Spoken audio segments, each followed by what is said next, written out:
Dice, versículo 6. Entonces dijo Dios: haya expansión en medio de las aguas, y separen las aguas de las aguas. Dios hizo la expansión y separó las aguas que estaban debajo de la expansión de las aguas que estaban sobre la expansión. Y así fue. Y Dios llamó a la expansión cielos, y fue la tarde y fue la mañana, el segundo día. Pues está muy fácil, entonces aquí lo dejamos. Nos vemos la próxima. Muy bien. Entonces, los versículos 6 y 8 describen el segundo día de la creación. Si te das cuenta, no está tan complejo, no está tan complicado como el primero, que en el principio estaba la tierra deshabitada y vacía. Entonces, está un poco más digerible. Principalmente la interpretación del pasaje está fundamentada en el lenguaje original, en la interpretación del lenguaje original. Entonces me voy a estar yendo mucho al hebreo original y explicándote los términos a forma de que puedas comprender un poquito mejor. El segundo día de la creación muestra cómo Dios comienza o continúa a dar forma a lo que en un principio era inhabitable y desordenado. Si te acuerdas de lo que vimos el primer día, era esta parte donde Dios crea esta masa que es inhabitable. Y conforme vamos viendo la creación, esta masa va tomando forma hasta llegar a ser algo que puede ser llamado habitable, si algo que nosotros podemos habitar. Entonces, todo este transcurso, ten en mente que el objetivo final es que sea habitable, ¿sí? Esa es como la formación de la creación. Entonces, el primer día fue la creación, y después de eso empieza a darle forma. Ahora, en este día abarca lo que vienen siendo las aguas y la expansión. Y el tercer día, puedes notar que el enfoque de la creación es la tierra misma. El universo creado por Dios tiene su enfoque en la tierra que nosotros habitamos.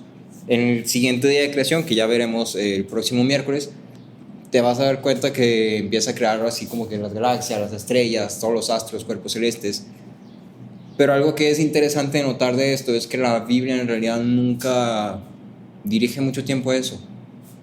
Más bien es así como, y Dios creó también esto. Sin embargo, la historia y la creación y todo aquello se enfoca principalmente en la Tierra, ¿sí? En este planeta que tú y yo habitamos.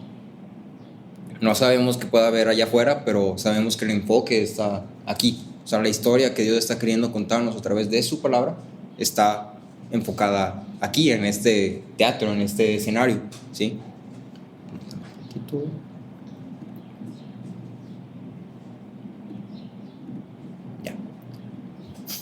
Entonces, también eso es algo interesante y curioso. Creo que todos tenemos mucha curiosidad respecto a qué pueda haber o qué no pueda haber allá afuera. Y es muy interesante. De hecho, no sé si hace poquito vieron que ya se descubrió el agujero negro que está en el centro de nuestra galaxia. Ya, hace como un año y medio, más o menos, describieron o tomaron la primera foto de un agujero negro, que es así como foto real, no hecha por inteligencia artificial.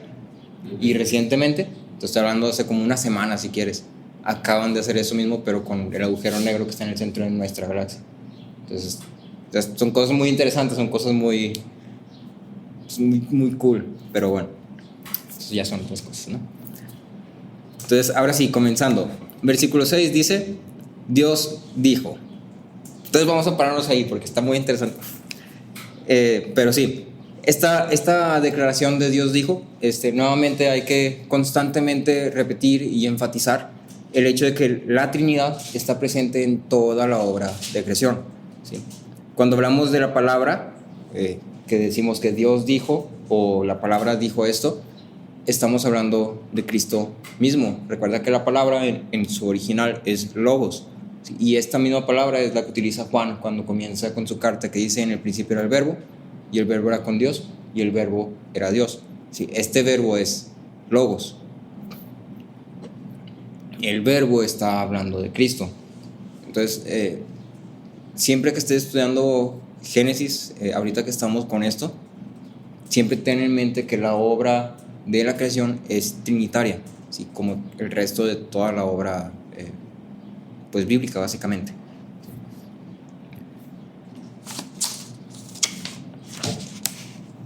cuando vamos a lo que dijo Dios, dice, entonces dijo Dios, haya expansión en medio de las aguas y separe las aguas de las aguas. Esta palabra de expansión ha generado varias formas de cómo interpretarla, dependiendo de la persona. ¿Sí?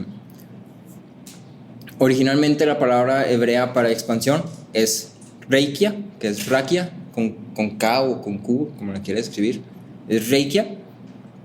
Y la palabra básicamente abarca todo lo que está arriba de nosotros. Entonces, esta palabra es como una forma de referirse a todo aquello que está arriba de nosotros, hablando de cosas materiales. ¿Sí? Acuérdate que estamos hablando de la creación, es algo literal, entonces tómalo como algo literal, cosas físicas. Si me acompañan o si me ayudan a buscar más bien Génesis 1:20, que está ahí adelantito, y Job 26:9. Ambos de estos versículos hacen uso de la palabra reikia para referirse básicamente al cielo, ¿sí? Lo que nosotros comprenderíamos como el cielo azul con los pajaritos y las nubecitas. Si lo tienes, lo puedes leer, por favor. 19:20. Job 26:9 y Génesis 1:20. Yo tengo Génesis porque ya estoy. Entonces dijo Dios: llénense las aguas de multitudes de seres vivientes y vuelen las aves sobre la tierra en la abierta expansión de los cielos. Ajá. Job. Él encubre la paz de su trono y sobre él extiende su nube. Entonces, tú puedes encontrar más ejemplos en la Biblia. De hecho, si te metes a buscar esta palabra reikia, puedes encontrarla varias veces. También en los Salmos hace referencia a esta palabra. Por ejemplo, los Salmos dice, como lo usa como cortina, o solo lo traducen como cortina, pero específicamente está hablando de el cielo como tal. Entonces, cuando Dios crea la expansión o Dios forma la expansión, está hablando de este cielo. Lo otro que puede ser complicado de entender es la parte de las aguas, ¿sí? Porque dice, separó las aguas de las aguas. Que nuevamente esto es como algo contextual, pero básicamente lo que está diciendo es, hay aguas de la tierra y hay aguas del cielo. ¿Cuáles son? Bueno, océanos, mares, lagos, nubes. Entonces, por eso separa las aguas de las aguas. Básicamente en este día de la creación hace la expansión, o sea que es el intermedio entre el agua de la tierra y el agua de los cielos o las nubes. Contextualmente esto sí se podía comprender porque usaban la misma palabra, o más bien entendían el agua como la misma cosa. Si tú te referías a agua, tú entendías, sí, agua, tierra, agua, cielo, lo mismo. Finalmente es agua. Richard Phillips explica y define reikia como una barrera extendida por Dios para separar las aguas de la tierra de las aguas de arriba. Entonces, básicamente está describiendo la atmósfera donde las nubes flotan sobre nosotros. ¿Sí? Esto sería la expansión. La reikia. Ajá. Entonces, es sencillo, ¿no? Dime. ¿Cómo se escribe? R-A-K-I-A o Q-I-A. Ajá. Así como se escucha rakia. ¿Con A? Y con K. Ajá, con A. Ok. Sí.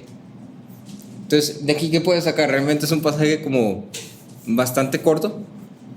Finalmente dice, Dios llamó a la expansión cielos, y fue la tarde y fue la mañana el segundo día. Que si te das cuenta es lo mismo que pasa en el primer día. Y fue la tarde y fue la mañana el primer día.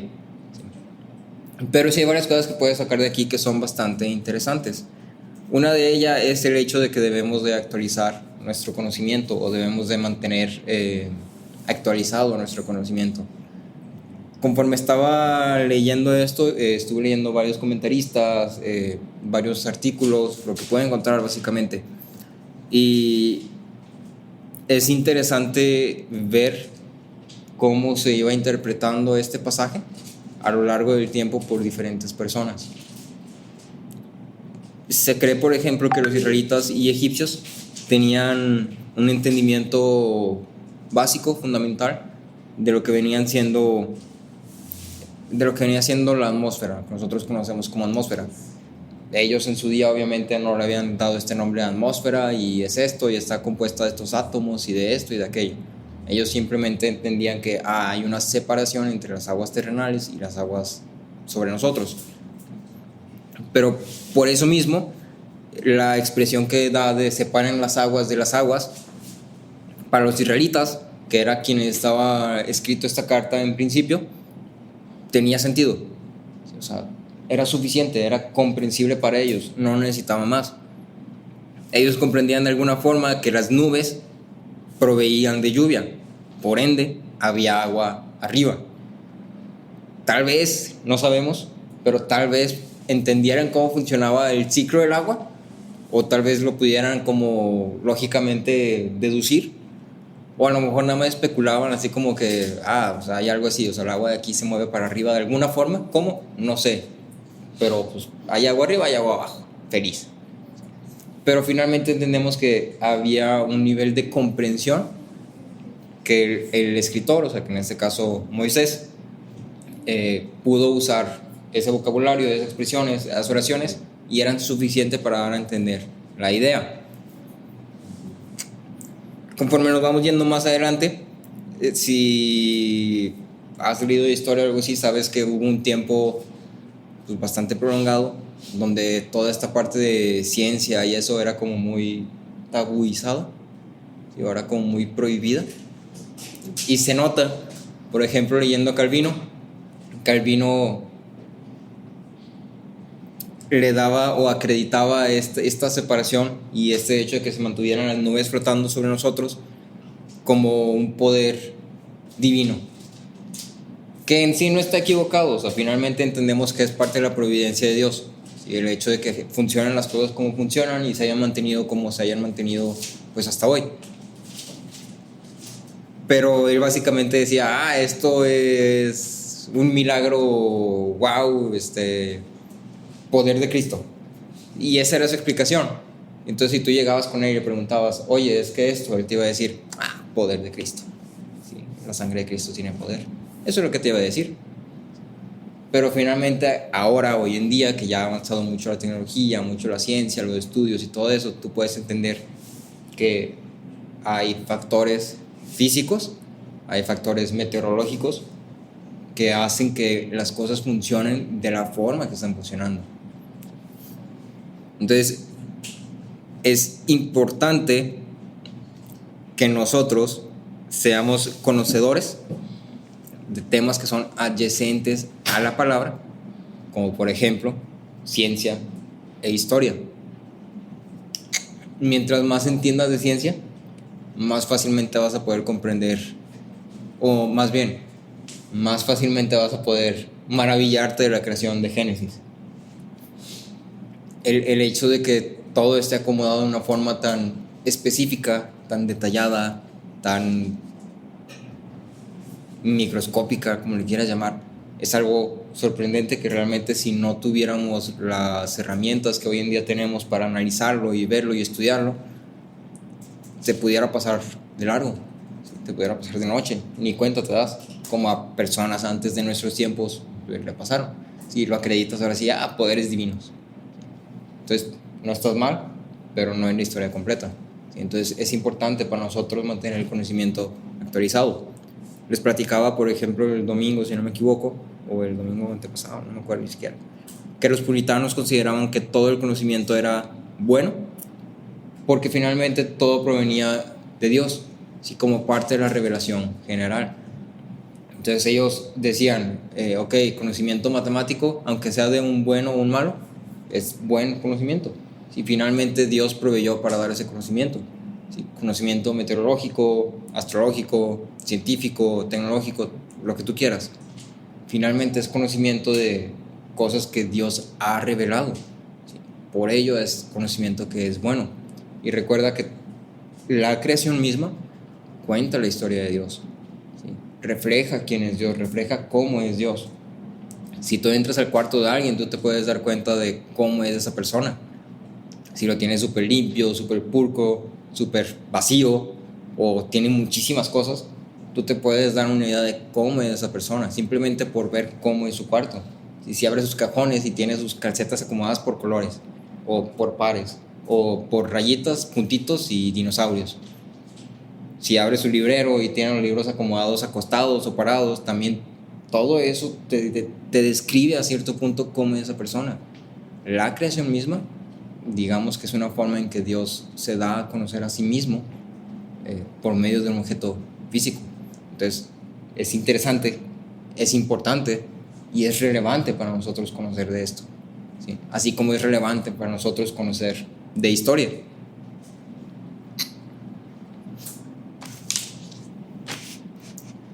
Otra cosa que me gustaría también hacer como aquí énfasis es en la parte de creación y formación. Si te das cuenta, en el primer versículo de Génesis 1:1, dice: en el principio Dios creó los cielos y la tierra. Pero luego si nos vamos al versículo 6, dice: entonces Dios dijo, haya expansión.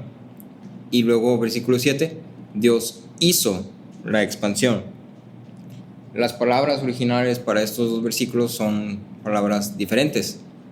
La palabra para creó es bara, y la palabra para hizo es asa.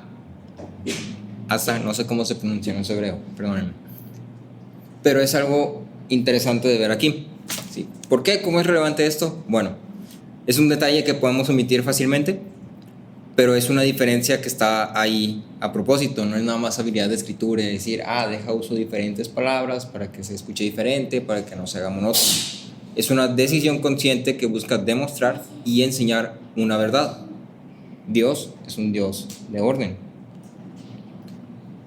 Si te acuerdas, hace ya ratote, vimos o hicimos como pequeño estudio de religiones del mundo, donde estábamos viendo cada domingo una religión diferente, ¿sí? Y veíamos así como que tenemos el budismo, el hinduismo, ¿qué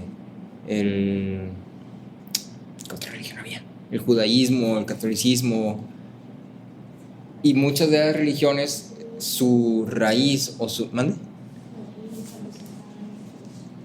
Esa no la vimos. Sí, no me acuerdo. Bueno, entonces muchas de las religiones que hablan sobre la creación o en su creación está fundamentada en desorden, básicamente. Muchos presentan la idea de que el mundo y la materia fueron creados accidental o colateralmente, básicamente como resultado de alguna pelea o rebelión. Si te acuerdas, por ejemplo, con el sintoísmo, este es un ejemplo clarísimo. Acuérdate que el sintoísmo nació porque, según esto, Izanami e Izanagi se pelean. Izanami se va y entonces Izanagi la sigue, y entonces ahí hay un chorro de desorden, hay esto, hay aquello. Finalmente, por causas colaterales, se crea el mundo. Pero todo comienza en base a un desorden. Todo comienza en base a que hay algo ahí que no está funcionando como debería. Y luego, si te vienes a algo que ya es más relevante, o fue más relevante en su tiempo para nosotros, el gnosticismo. Si te acuerdas del gnosticismo, eran los eones y iban bajando. ¿Y qué fue lo que creó el mundo? La rebelión de uno de los eones, Sofía específicamente, que tuvo mucha envidia o muchas ganas de rebelarse, de ser mejor, yo qué sé. Y esto creó o dio paso para la creación del mundo. Entonces es interesante y es importante también ver esta parte donde, ok, entonces vamos a comparar. La creación, según nos relata la Biblia, ¿fue creada por accidente? Fue creada intencionalmente. ¿Y la creación fue producto de algún desorden? No, de hecho, al contrario, la creación misma te refleja que hay un orden de las cosas. Hay un orden, por eso en el principio era una masa inhabitable, y conforme va progresando la creación, va siendo una masa con forma, ordenada, que puedes comprender, así que podemos habitar. Entonces es una idea también importante. Podemos ver cada detalle y cómo todo está hecho de una forma funcional y perfecta, ¿sí? Conforme a su diseño. todas las cosas se moran de una forma, o sea, que tú ves y lo dices, wow, es que si estuviera un poquito más a la derecha, un poquito más a la izquierda, no funcionaría, pero está justo donde debe de estar. Entonces, esto refleja otra vez, recuerda que Génesis es algo que busca reflejar el carácter de Dios, que busca reflejar quién es Dios. Entonces, a través de este orden, a través de esta meticulosidad, tú puedes entender que Dios es un Dios de orden. Desde el inicio de la creación, Dios es un Dios de orden. Otra idea principal o importante es que a través de toda la Biblia el medio o el método o la manera en que Dios forma la tierra es algo relevante, es algo que se menciona bastante. Si te hago la pregunta, ¿cuál es la forma en que Dios forma la tierra? ¿Cuál es el medio? ¿Cuál es el método? ¿Cuál es más exactamente, cómo decirlo? De la nada. ¿Cómo lo hace? ¿Qué es lo que hace para formar la tierra? Dice cosas. Dice cosas. Habla. Con su pensamiento. No, habla, literalmente habla. Si salen palabras de cosas. Por ejemplo, moldea las cosas. No, se moldean solos. Se moldean solas. Sí, él dice y aparece. El que sí se hace. Así es. Sí. Bueno, pero, o sea, él dice y el Espíritu Santo lo hace. ¿Pero qué dice? Él dice, sepárense, y el Espíritu lo separa. Ajá. Y la principal forma o el principal método de formar la tierra es a medio de separación. Si tú te das cuenta, es a medio de separación, es por medio de separaciones. Sí, o sea, va. Poniendo límites. Sí. Separaciones o, más exactamente, distinciones. Sí, la palabra correcta aquí es distinciones. Desde el día 1, luz y oscuridad. Distinciones. Y luego día 2, aguas, expansión, aguas.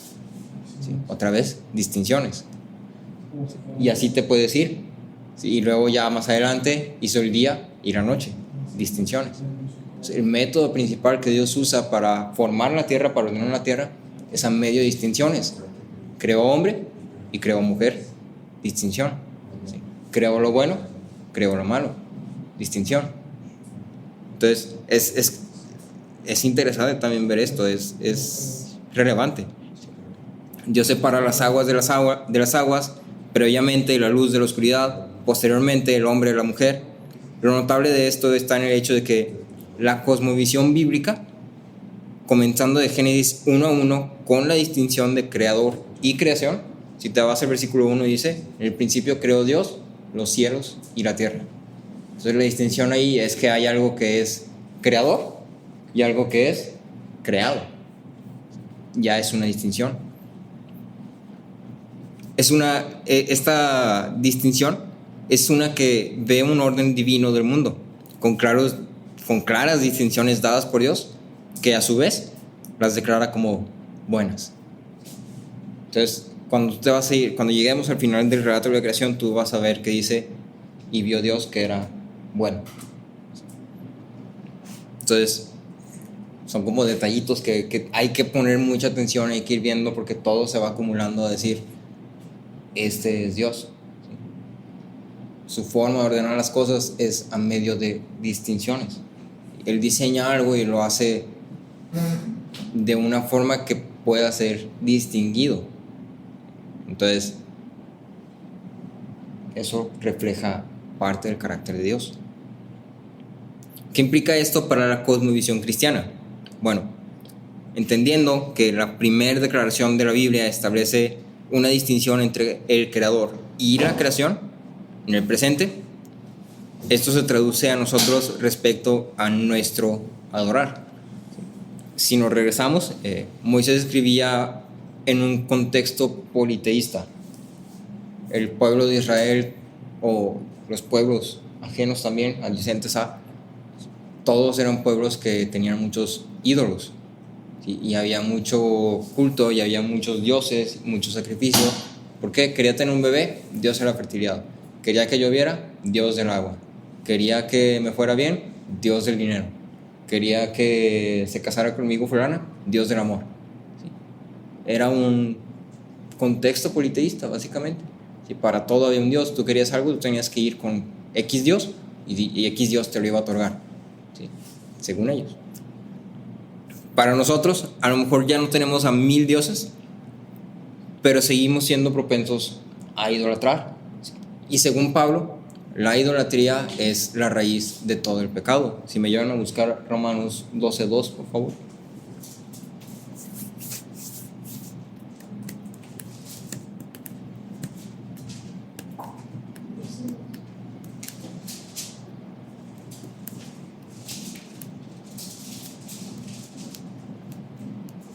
No os conforméis a este siglo, sino transformaos por medio de la renovación de vuestro entendimiento, para que comprobéis cuál sea la buena voluntad de Dios, agradable y perfecta. Espérame, que creo que me equivoqué.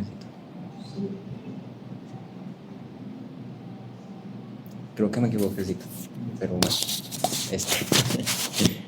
El punto aquí es que básicamente Pablo dice que la idolatría es la raíz de todos los males. ¿Por qué? Porque finalmente el amor a lo terrenal, el amor a las cosas que hay aquí, son los que a ti te inducen a actuar, ¿sí?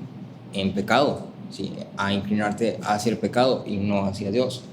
Algo de lo que veíamos en Gálatas de esta misma parte de los elementos del mundo, las cosas elementales del mundo.